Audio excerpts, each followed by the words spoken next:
Shall we begin? I'm Andrew Fiala. Welcome to our Ethics Center event this evening. I'm the director of the Ethics Center here at Fresno State, and I'm on a phone, so it's a little bit of a experiment, an unstable internet connection for me. But anyway, I want to welcome you to this webinar. Really, I want to put a big shout out to Chelsey Juarez, who helped really. It was her idea about this, and she put together the panel, and she's got the expertise. I'm just privileged to be able to offer the venue for this. So the Ethics Center at Fresno State is a project that's been around for over 10 years. And what we do is events like this. So we used to do them in person, now we're doing it on Zoom. And the idea is to promote civil discourse and critical thinking about ethical issues in the world. So again, I'm really happy we can be doing this event on the ethics of skeletal remains this evening.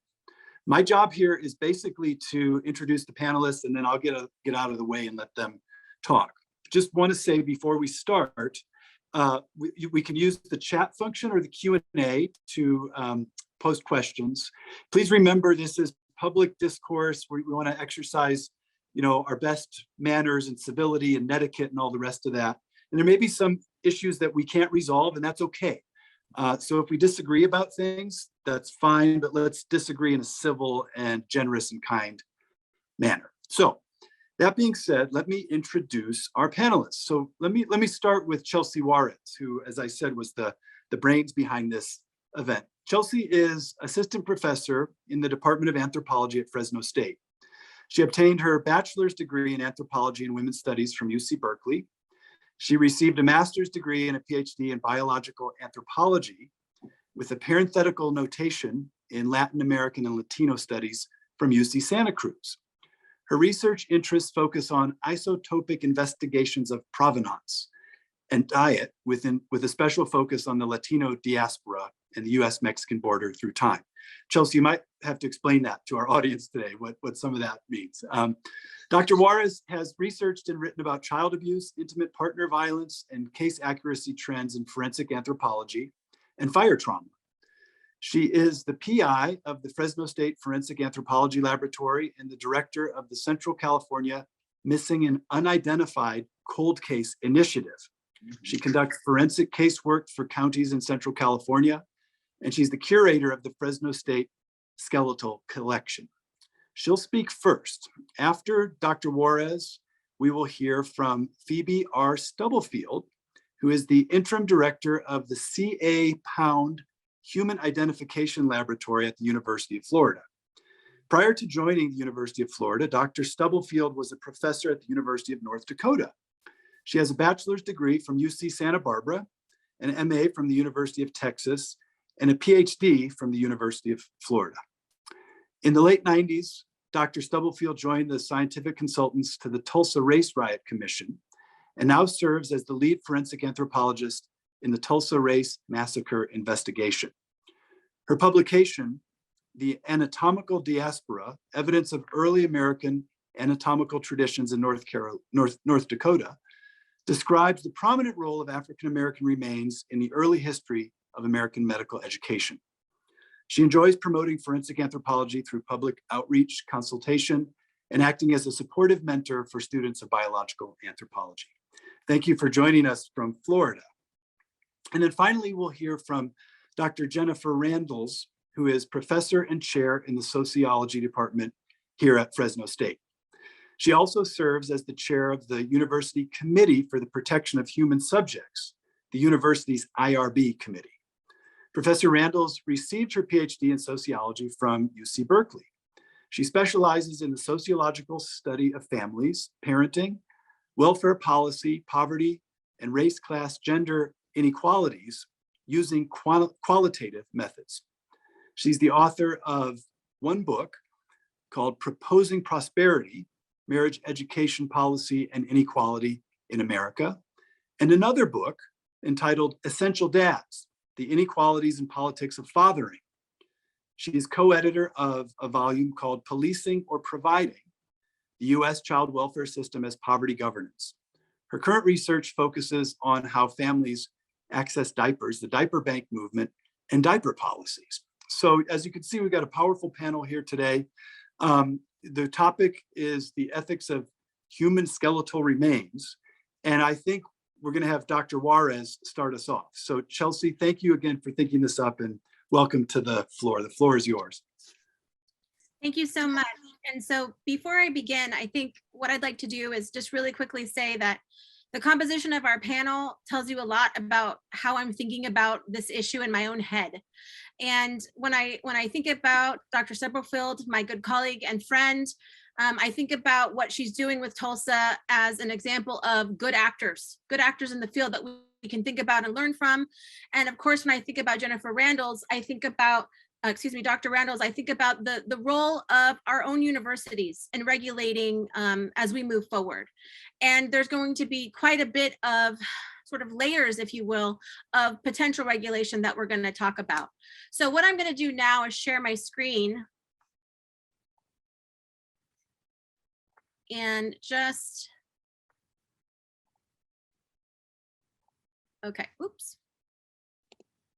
And I'm going to minimize us. And so what I would like to do is to help us to really get our heads wrapped around what donated collections and curated collections are, and the key concept for me of consent. Now, that's not the only thing that we need to think about, but certainly when we kind of divide up skeletal collections, actual collections of bones that are housed at universities or that are housed at museums, right? That component of consent is really kind of one of the large differentiating policies or issues, and also, of course, the racialization of the populations within these collections. So I'm defining donated collections as collections for which consent was either given by the family or by the decedent themselves. There are several donated collections in the United States. A couple of examples are the Bass Collection at University of Tennessee, Knoxville, or the Texas State San Marcos Donated Bodies Collection. They tend to be small and they tend to be representative of modern populations. When we think about curated collections, or when I think about curated collections, these are the collections that are largely collected without consent of either family members or decedents. They tend to be more historic. They tend to be housed at large museums and institutions. And they tend to be quite big, thousands of individuals, rather than smaller collections of hundreds. We also need to draw our eye not only to collections of bones themselves, but we also need to think about other ways that we collect data about human skeletal remains. So there are digital collections, and you can see some examples here of digital collections that we are all really familiar with, those of us who are in forensic anthropology, right? So the New Mexico Decedent Image Database, or the online repository for radiographic images from Patricia. And I think what I would put forward is that if whether we're talking about digital collections or whether we're talking about casted material, we still need to think about consent, right? And we need to understand that sometimes within the context of these digital collections, there's definitely consent. And in other cases, consent has been given on behalf of the decedent from the medical examiner, right? Because a lot of these the images that are in these databases are coming from medical examiners' offices, morgues, cemetery populations, et cetera. So we still need to be kind of considering who is in these populations and what is the issue of consent when we think about them. When we think about collections, we really need to be asking ourselves, how are they being used? And I really love this recent piece by Williams and Ross. It is definitely focusing on the Black Lives Matter movement and African American skeletal remains in collections. But they do a great job, I think, of asking these questions, by whom and for what ends. So we need to ask that question for each of the things that we do with skeletal collections. If we're doing teaching, for whom and by whom? If we're doing research, for whom and by whom. Because the fact of the matter is that we know that both biological anthropologists in the United States, as well as forensic anthropologists in the United States who utilize these collections are largely white, right?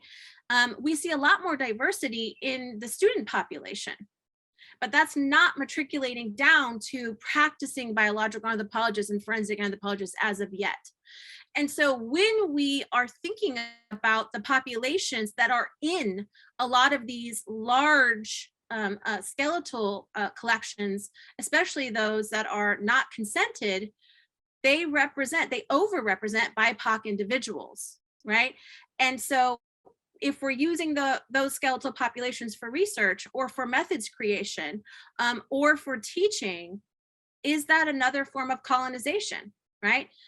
And in terms of what ends, I think that this paper does a great job of providing a little bit of the historical context. For example, for the Morton collection at Penn State, where the BIPOC individuals that were collected without consent, they were used to establish racist intellectual hierarchies and to set the framework for eugenics. And so here you had a skeletal population that was not, that was not collected with consent. And then what was being generated from their bodies was then being used to colonize living BIPOC populations.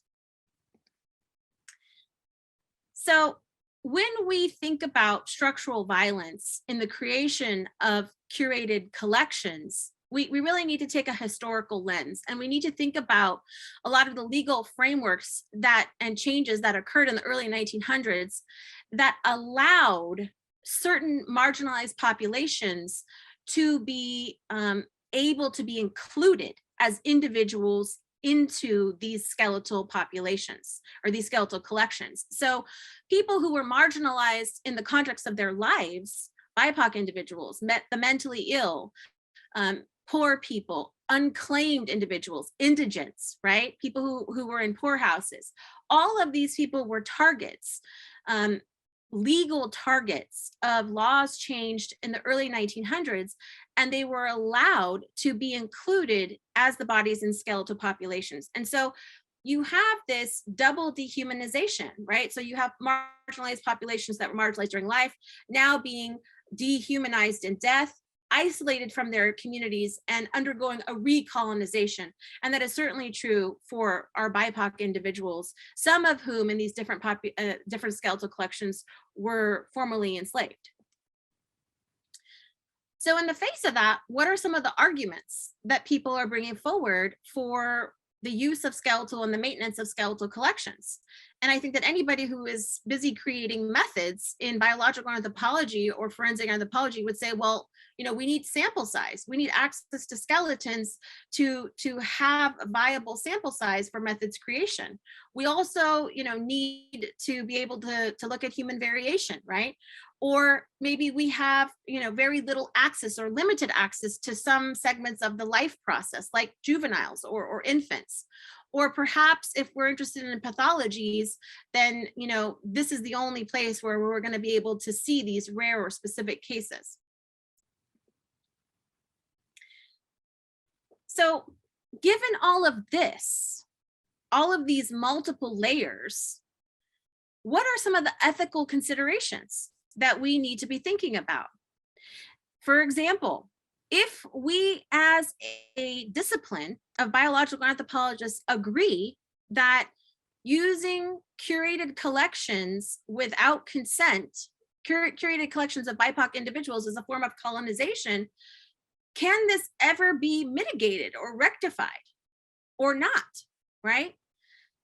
Can we use digital or cast collections as a substitute?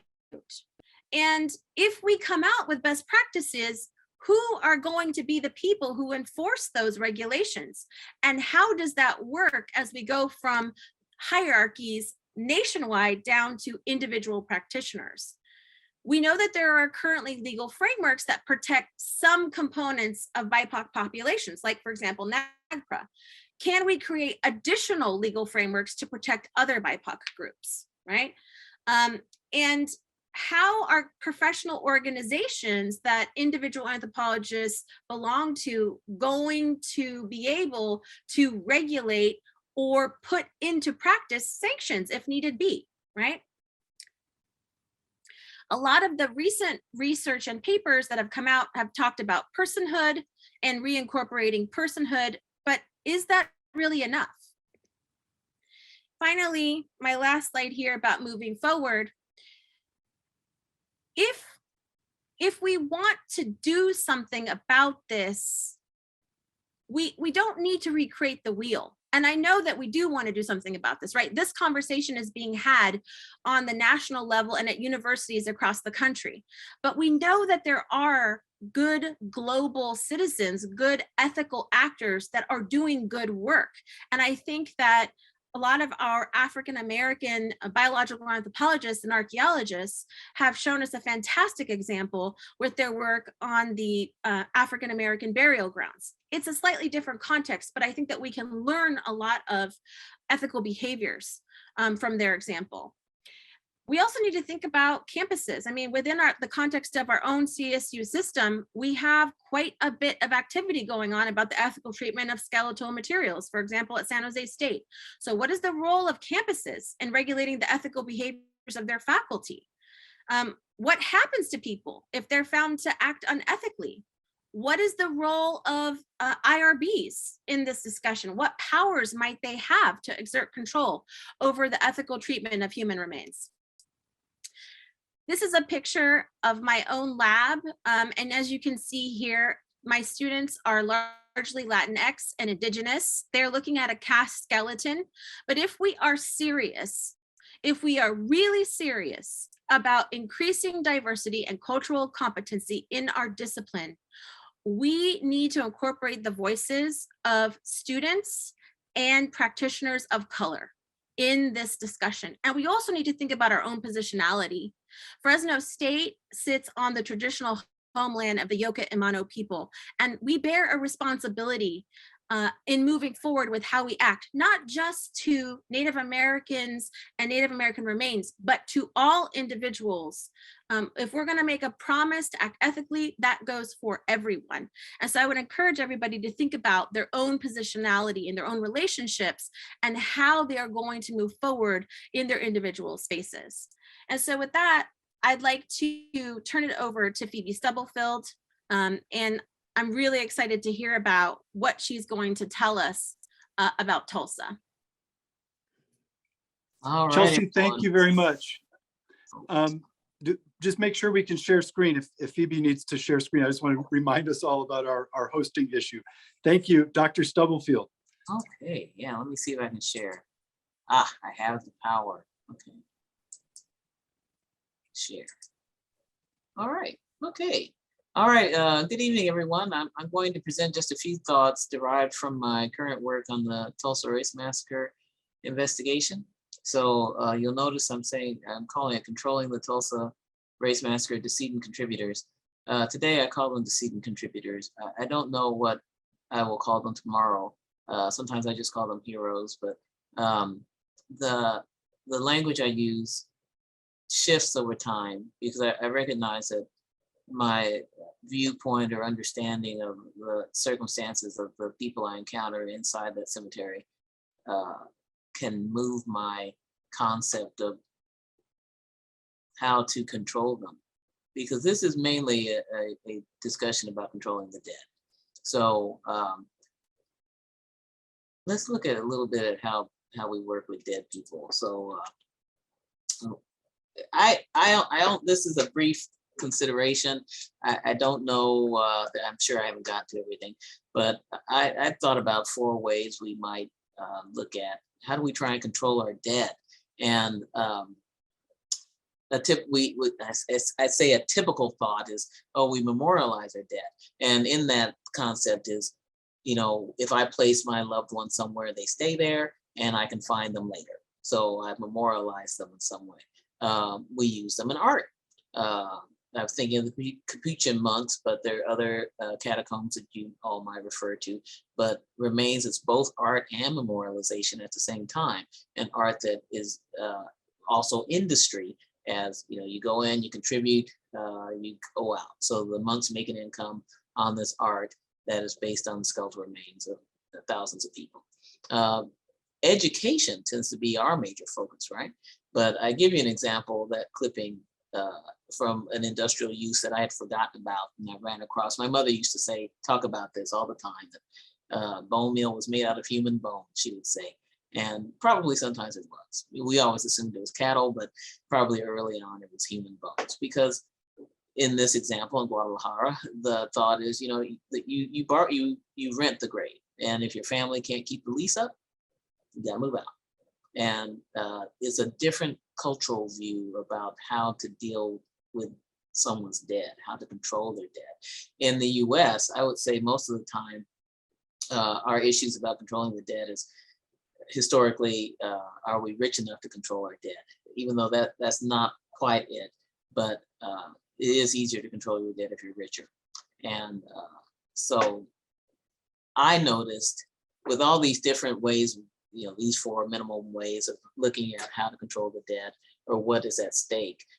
When I started with when the Tulsa Race Massacre investigation got serious, meaning we really were going to break ground in Oak Lawn and hadn't yet done so, I got inquiries about accessing the remains. So we didn't have remains yet, but I was getting inquiries about accessing them.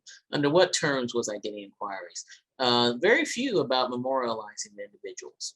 And I include in that DNA inquiries where people are saying, how can I find out if I'm related to the remains when you get them? I consider that a memorialization request. But I got the industrial version of the DNA request as well. Can we add these people to our DNA libraries, essentially, if we can get DNA out of them? And two tests. One, to see if we can get DNA out of them. If we get any, that's a success. And then we add the profiles to a library. Can we do that? I didn't even have any dead people yet. No one had been exhumed. I'm getting that request. Bone isotope analysis. Can we do destructive testing for bone isotope analysis? I still didn't have any remains, but we did already know that we were going for destructive testing for DNA because we wanted specific knowledge for our amount of destruction we were going to do. And so I could see in this that there's interest in the dead, but that interest even isn't always shared, and it wasn't shared. I did not share their interest. So how did I want to use these Tulsa Race Massacre victims? I mean, because I'm using them. I'm using them to get IDs that might connect them back to their families. So you could say I'm not using them, I'm serving them, but I'm using them. And I get bare bones about that because there are going to be outcomes that I don't predict other than identifying them. And in that, I'll say, yeah, I'm using them. So one of the hallmarks of using them for purposes other than identifying is permanent exhumation. You exhume the individuals and they turn into a specimen that goes on a shelf. And my colleagues and I on this investigation, along with this, and I'm including the city of Tulsa in that, we resisted that idea from the beginning. No turning these decedents into specimens. But that was a decision we made because I'm going to be neutral about, is that right or wrong? I'm not going to take a position, or rather I'll take a position, I'm not going to judge. We chose not to make them into specimens. This is what Oak Lawn Cemetery looks like. This was our excavation site. And I'm calling attention not to this big hole in the ground that we were getting ready to close for the field season, but the visual barriers all along the fence. So we went to great pains to hide the decedents from view while we were exhuming them. And we did that to give them what little respect they could have, because we started out not even knowing what was beneath there, but we wanted to give them a privacy, that it's really like that boomerang privacy. It's our privacy for them.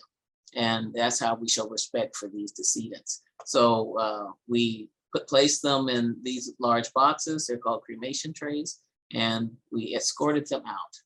And I asked the community members to provide escorts for the remains. This is the escort of the first burial we exhumed. And I personally needed community members to be involved because this is a forensic analysis. And that means a lot of activity by the community members just wasn't going to be, what could they do? how could they contribute? Well, here is how they could contribute. And we followed this process for every individual. And I gave them, the decedents, what I thought I would want if I were one of these people, skeletonized and lost, erased, or thrown out, because we see all of that there. If it were me, what would I want? And so I provided a secure lab environment, enough space to analyze multiple people at once, and people who were goal focused. All of the forensic anthropologists that worked with these remains, we were goal focused. So I didn't bring in anyone that had a different, how can I use them? A different perspective. So, and that also meant we exhumed the people with the thought of not data mining them. And so because data mining causes delays, that requires that they stay on the shelf. And I just could not have that. So we bundled them up and precipitously reinterred them a little early, but at least that kept them from waiting for, like, say, our DNA results, which we are just starting to take and starting to analyze. It's been months. So they were bundled and we went ahead and reinterred them rather than leave them on shelves and leave them subject to security and the time waiting. And that is fine. I just hope it's okay. I would have waited a little longer. But why is that? Because I hope to attach identities to them before, without having to dig them back up again to get them to wherever they need to go. But the point is the goal. When you're making a collection of either creating a skeletal collection or considering using someone else's created skeletal collection, try and be upfront about the goals, especially if you're making your own skeletal collection, because the goal of that collection may change when you change. The leadership, if you leave that position, someone else takes over, you think the collection has a particular use, you can't guarantee that future use unless you do something in particular. Like an example I like to think of is, what if you have infants in your collection, fetal remains or infants, and you're determined that they never be subject to DNA analysis because of the issues of connecting the families when they're dead infants. Your best bet actually is to not keep them. If leadership changes, the next leader may not have that intent. Writing it down won't make it happen. So, that kind of, what is the goal of your collection? Be upfront with yourself about that. You may not be the only stakeholder involved in the curation, like with the infants, or your institution that actually owns the material. If you're a university, if you're faculty at a university, you don't own the skeletal material. Your institution owns it. So they're a stakeholder in what you do or don't do with the remains. And having a clear goal and a clear intent will help you be able to say why you have the material. And it will also help you understand what material you should have in the collection. So, and I point that out because one of the unintended uses of the remains, the Tulsa Race Massacre victim remains now and in the next round of excavation, it created a family I didn't expect to have. So we're a great team, and I did not expect that. I really expected it to be a lot of fighting over trying to keep goal oriented. What it shows you what I know. And so being prepared for unexpected outcomes like that, the goals of having your collection, they can change over time. So I will end there. Dr. Stubblefield, thank you very much. It's fascinating what you're working on. It's quite interesting. So now I'd like to bring Jennifer Randles to the floor. And remember, if we need to share screen, let's give Jennifer that permission. And I'd also like to encourage the audience, use the Q&A function if you want to pose a question to our panelists. So Jennifer, the floor is yours. Excellent, thank you. And thank you to Dr. Juarez for thinking of me to participate in this conversation. I knew based on our initial conversations about this, that this discussion was really going to be framed in terms of questions. And so I was thinking really about how to frame my remarks. And initially I thought, I am really out of my element. I am not qualified to speak on this issue. And the reason for that is because I'm not a forensic anthropologist. And even as IRB chair, human subjects, if you look at the federal definition of human subjects, it says right there in the beginning, a living subject.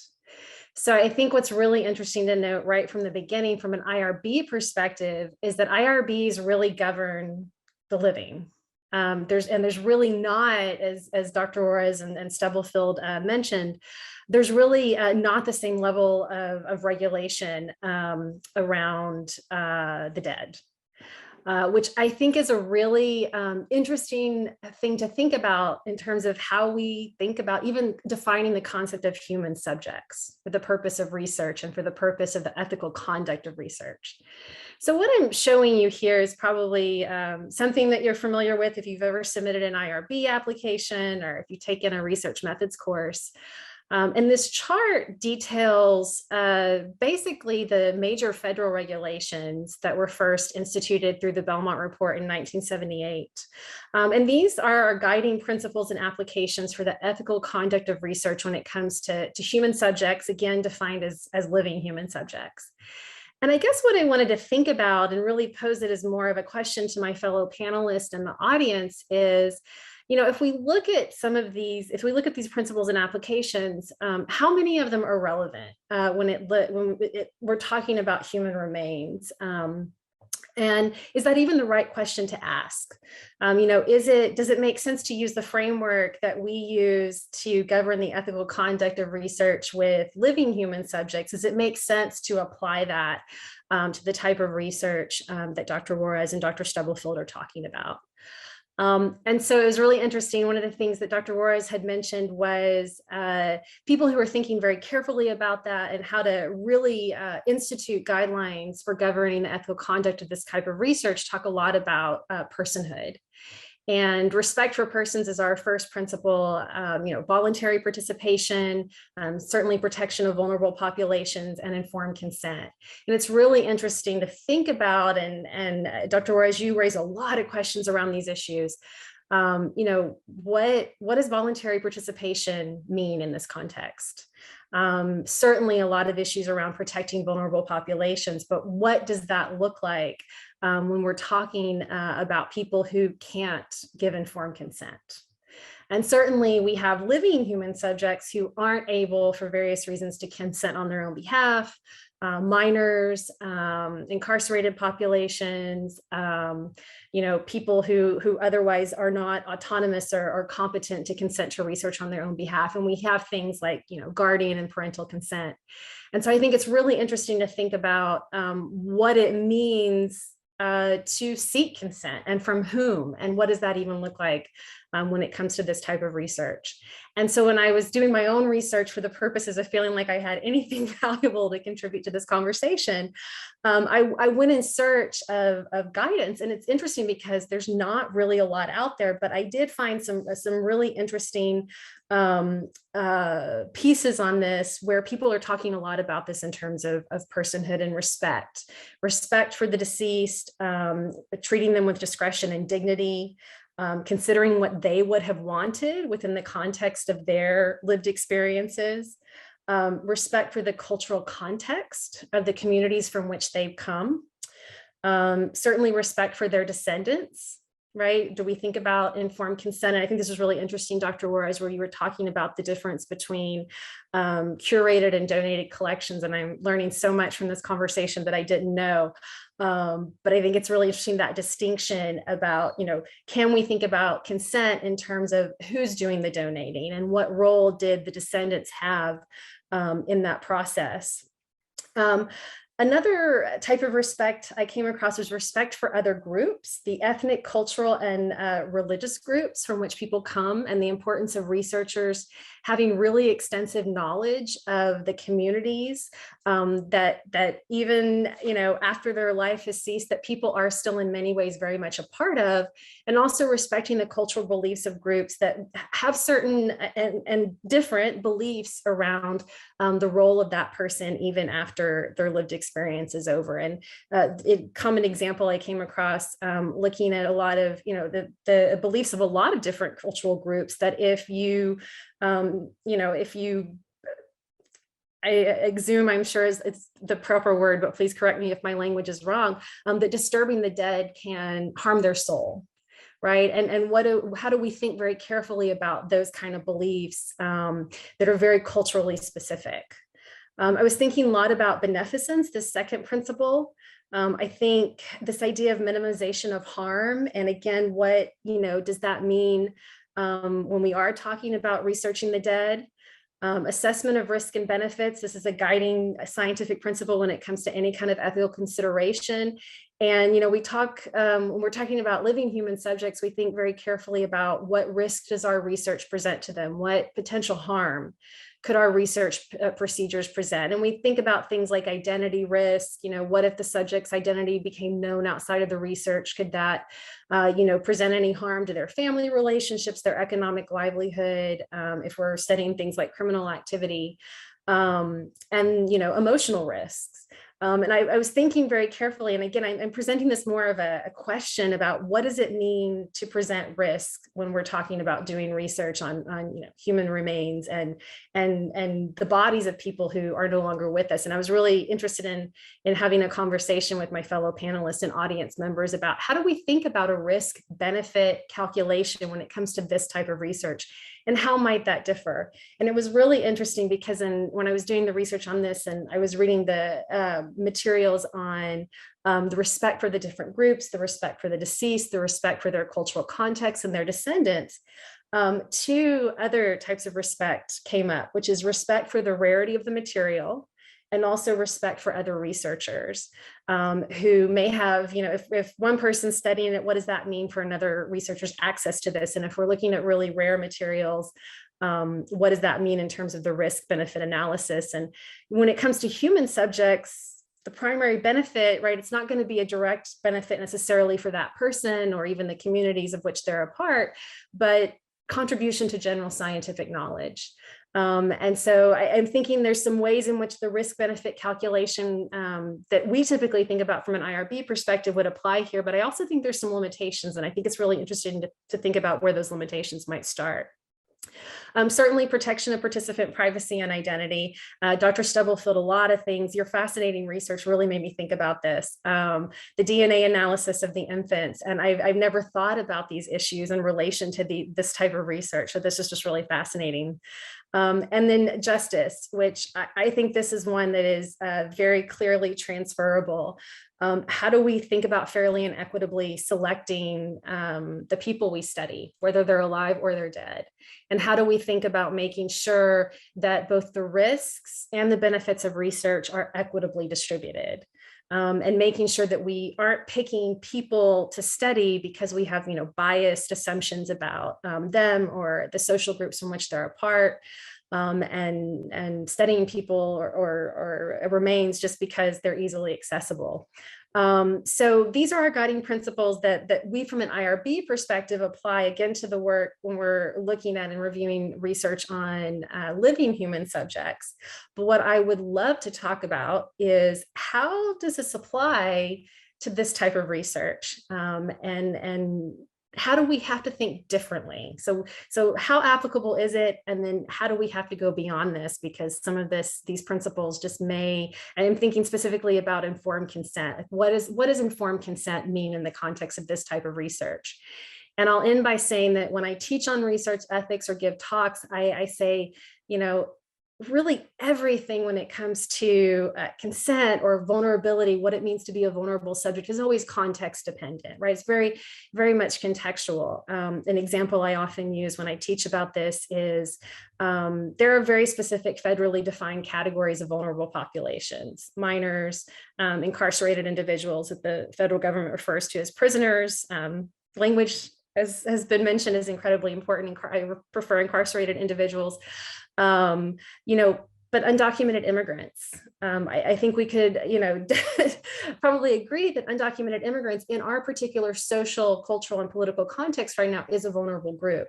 So I was thinking about that today as I was thinking about what I was going to say in the conversation is how can we think about the contextual nature of all of these ethical issues? So I think I presented probably more questions than definitive answers or pieces of information, but I just wanted to say thank you for inviting me, and I love thinking about this.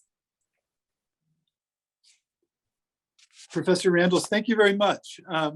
You raised a bunch of questions. Now we'll see if we can answer them. So Chelsey, Professor Juarez, this was kind of what you had in mind, was sort of asking these kind of questions and seeing where the conversation goes. So I would encourage, I just want to say to our audience, questions in the Q&A and in the chat. And then Professor Stubblefield, Professor Juarez, do you want to respond to some of the thoughts that Professor Randles put out there on the table for us? Yeah, I'll verbally raise my hand. I mean, I guess I could go like that, actually, darn it. But I was thinking about the informed consent component, because I started a skeletal donation program here at the CA Pound Lab. I got it on paper. I formalized a program that had existed in informal ways and formalized it. But by doing so, I encountered concepts like that this is a tissue bank. So the medical component of UF has a large tradition of tissue banking. And so just bones, okay, tissue bank.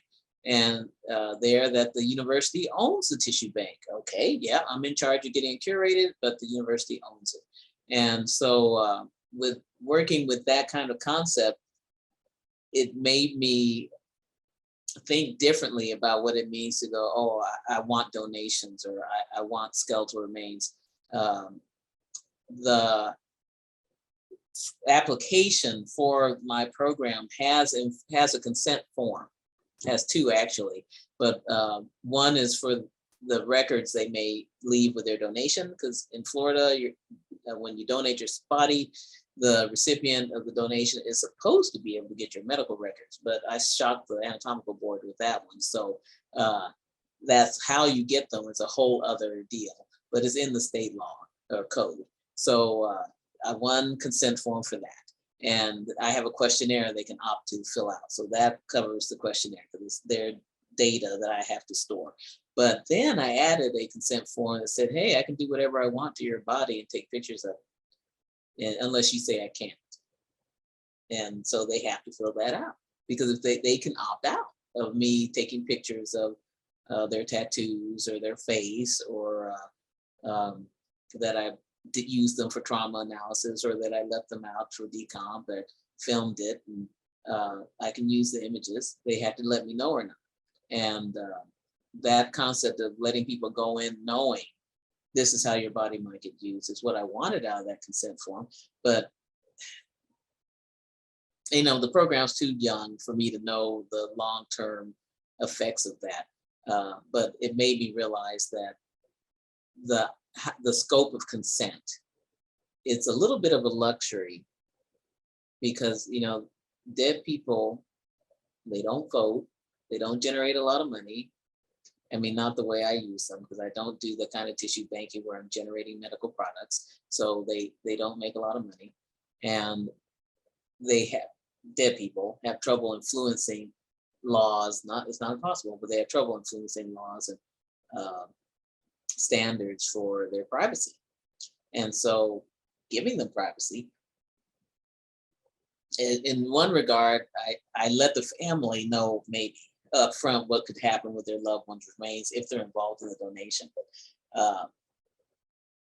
it's like a luxury, because once I get that body, it's mine, my institution. But it turns into bodies, turn into things. So I think about that, because even some of the large programs, if we say consent, like universities anatomical, they're a anthropological donation program where we're collecting skeletons and we say we have consent or some degree of consent over time.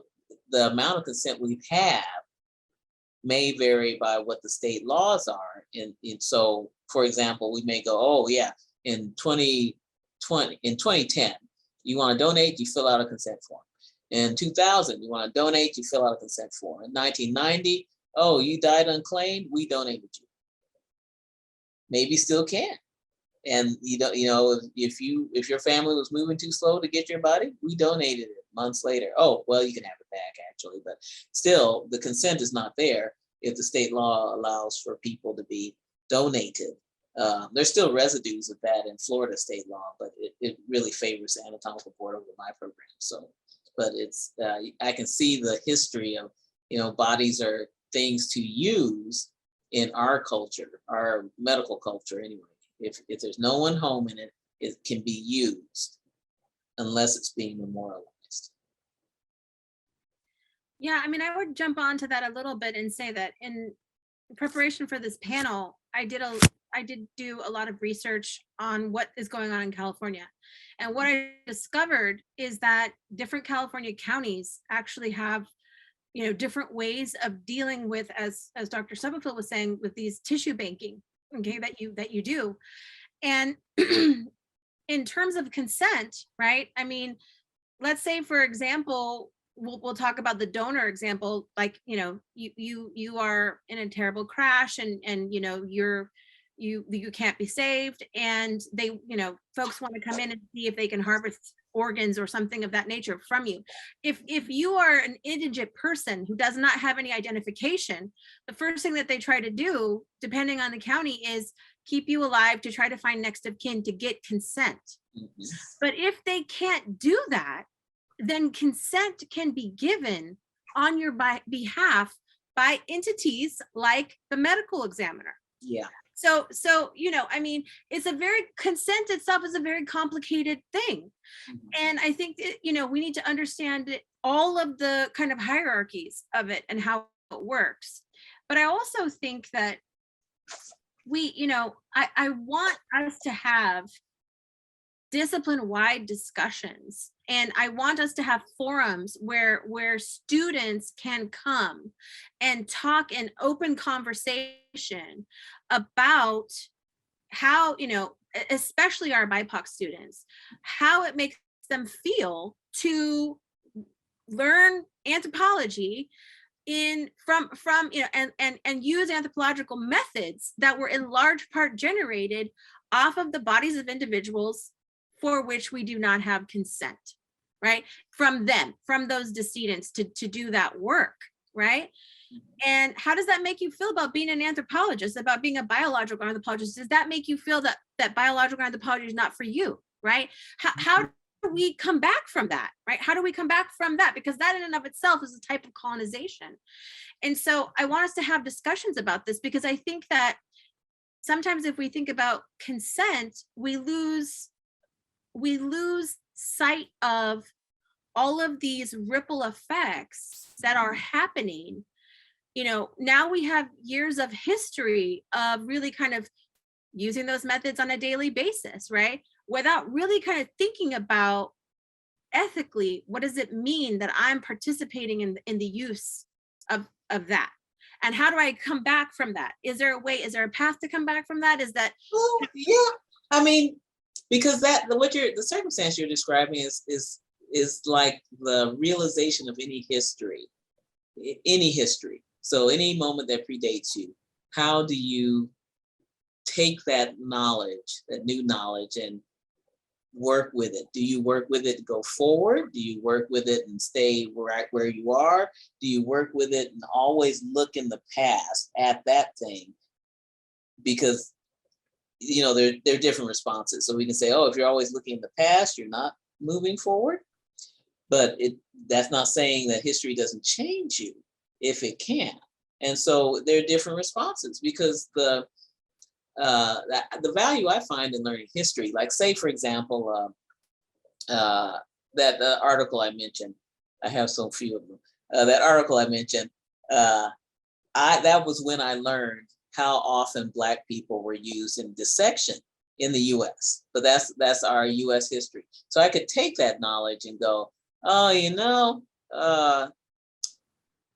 I'm not going to use the Cobb collection, because he perpetuated. Because when Montague Cobb was collecting skeletons, it was legal to collect skeletons from anyone that was dead within 24 hours. Within 24 hours, you went to dissection in DC, because the need for bodies was so great. If your death was unattended within hours, they sent you out for dissection, and that barely left room for families to claim. I'm sure they sent people unclaimed that were claimed later out to dissection. And so in that context, I could go, oh, you know, I don't want to use the Cobb collection. They were rampaging over people's dead people. But instead, I go, what's the law right now? Because I don't want to die in DC and have them dissect me before I actually check. And I also go, how do I want to form? Well, because it did change over time, you know, so, and that's why you have to check your state laws. But I also, it informed my writing up what I wanted to see in my donation program, because I wasn't going to perpetuate that behavior, but I'm not going to rule out the Cobb collection as a resource, because it's already there, in the sense of this may be the only respect left for those people to be treated respectfully. But I don't rule out, you know, we could dispose of them, in the sense of let them have their final disposition and start over. That is another option. And I think of that last option just because the circumstances of collecting people when they can't be claimed, you know, when you're working too fast for them to be claimed, who are they? Who is that sample? I mean, is that a particular socioeconomic group, people not representative of what you're trying to show for human skeletal variation? Could you be sampling all the people with cribra when meanwhile 90% of the city didn't have that? You know what I mean? Yeah. And so I don't know. I haven't examined the Cobb in that way. All I recognized when I did visit it was they were at Syphilis. So anyway, that context was to go, oh, you know, what will I take? Because yeah, you're right about, we learn the history and find out that our practices are based on, you know, I don't know, poor practices, but practices that were standard at the time. Mm-hmm. But, you know, I mean, here we are. I think, you know, most of you who are out there know that we're in this larger discussion, right, about the new forensic anthropology and the new biological anthropology and the deconstruction of a lot of these harmful practices and policies, right? And we're you know, simultaneously, we're working so hard to diversify the discipline. And we also have to think about this as part of that. It's a continuum, right? Because how can you bring your students of color into your lab and then say, here, you know, use these but methods, we right? could say here, well, because I won't discard. See, what was that book? Like, okay, another example of you learn something and that leaves you go, I can't remember any of the names, so please forgive me. But the doctor, there's this book with an inflammatory title, and then there's a biographical version. They both exist. And it's about this doctor who developed a surgery to fix vaginal fistulas. Oh. And so before that surgery, if you got a fistula, you just had to spend the rest of your life dribbling and in pain. And he developed the surgery using female slaves that I don't know if they had fistulas first or if he gave them fistulas and fixed them, but he figured out a way with silver sutures to correct the fistula. And one of his comments, and this is the only thing I remember now, is he developed the surgery, then he presented it to a white female patient, Mrs. So-and-so, and she didn't have the endurance to withstand the surgery, no anesthesia. So he was amazed at his Black slave women that he'd been practicing on. It hadn't occurred to him that, you know, anesthesia was going to be a need, and that the fortitude and stoicism was all he was really, you know, that were affecting his results. And so, okay, so another version of that history says he addicted his slaves on opium in getting them, you know, practicing anesthesia. I have not read that history in his biography. I'll get to it. But so what do? I go, so he's doing vivisection in one sense on Black women.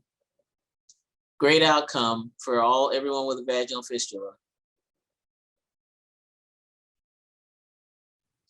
You know, yeah. All of history is like that. I mean, not all history. I think we definitely need, I think what I'm saying is I think we definitely need to dig deeper and think a lot harder in terms of our education around the context and making sure that we understand what we're doing. I agree. Around the context and thinking. I'm sorry to jump in as the moderator. Jennifer, you wanted to respond. And I also wanted to be attentive of our time. We've got about 5 minutes left to go. So Professor Randles, how would you like to respond? And then I wonder if I could ask each of you to offer sort of parting words. Maybe the question is, what should the future look like? So like, at the level of professional organizations. Chelsey, you were talking about that. At the level of graduate education, at the level of IRBs, and maybe just sort of heading in that direction, we can go back to you, Professor Randles, offer us some parting thoughts and whatever comment you were going to make earlier. Thank you. Yeah, no, that's great. And Dr. Stubblefield, I was actually just reading about him. I want to say his last name's Mary, and he's now the father of, he's known as the father of gynecology. We paralyzed him in statues. I know exactly what you're talking about. And I was, Dr. Ward, I can't remember either. Just talking about this. So we were talking about the Tuskegee syphilis study. And the chart I showed you, I feel like we often, I want to say get stuck. It's very important, but the respect for persons principle, we talk a lot about informed consent. And I feel like that's where we kind of get stuck, and we don't focus on what in many ways I think is probably the most important principle, which is justice. You talked about these ripple effects, and I asked my students to think think broadly. What were the harms of the Tuskegee syphilis study? And, they talk about, the men, these very poor Black sharecroppers who would have, the study wouldn't have happened. It certainly wouldn't have happened for 40 years, watching people die of untreated syphilis if these had been middle-class white men. And they get that, right? The harms to these individual men. And then this one brilliant student just, but the harm is now, look how many, Black Americans don't trust science because of this study, and how many, and they used a contemporary example of how many are, not getting the COVID vaccine, and not, the people who won't seek medical care they need because of this study that ended 50 years ago. And so, Dr. Juarez, I was thinking about your question of what are these ripple effects?